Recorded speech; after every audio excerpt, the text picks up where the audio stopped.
नमस्कार, मेरा नाम आर के मीणा, सह आचार्य राजनीति विज्ञान, राजकीय महाविद्यालय झालावाड़।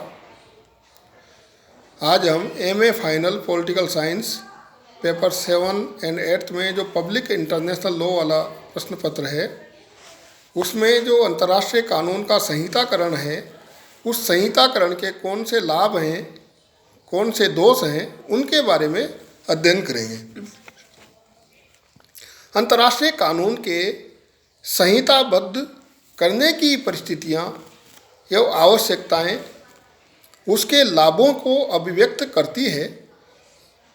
ये निम्न प्रकार से है। जैसे पहला, इससे अंतर्राष्ट्रीय कानून स्पष्ट, सरल और सुनिश्चित बन जाएगा। उसके विभिन्न संदेहों को दूर किया जा सकेगा।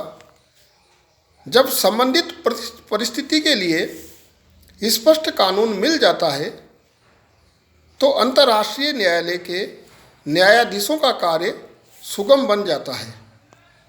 दूसरा, संहिताकरण द्वारा कानूनों में पाए जाने वाले विरोधों को दूर किया जा सकता है और इस प्रकार उनके बीच एक रूपता स्थापित की जा सकती है।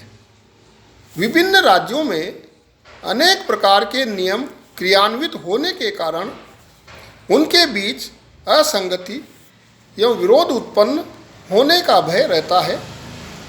इन कानूनों को संहिताबद्ध कर देने पर अनेक रूपता और विरोध समाप्त हो जाएगा। तीसरा जो लाभ है वो है, अंतर्राष्ट्रीय कानूनों को संहिताबद्ध करने पर यह स्पष्ट हो जाएगा कि किस विषय में कानून है और किस विषय में उसका अभाव ज्ञात होने पर इसे दूर करने का प्रयास भी किया जा सकेगा। ये प्रक्रिया कानून के क्लेवर को बढ़ाने की दृष्टि से उपयोगी है। अगला जो लाभ है वो है, कानून को संहिताबद्ध करने से उसकी गति में तीव्रता आ जाती है और प्रथाओं पर आधारित विकास की मंद गति से उत्पन्न समस्याएं दूर हो जाती है।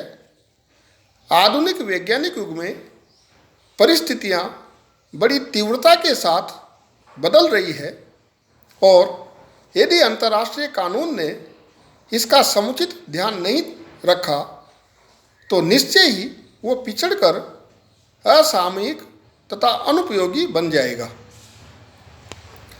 कानून को अगला जो लाभ है वो है, कानून को संहिताबद्ध बनाने से निश्चय ही उसकी लोकप्रियता बढ़ जाएगी। स्पष्टता और सुनिश्चितता के कारण इसका पालन अधिक से अधिक देश करने लगेंगे। अस्पष्टता के कारण अभी अधिकांश देश अंतर्राष्ट्रीय कानून का पालन करना प्रयुक्त नहीं समझते।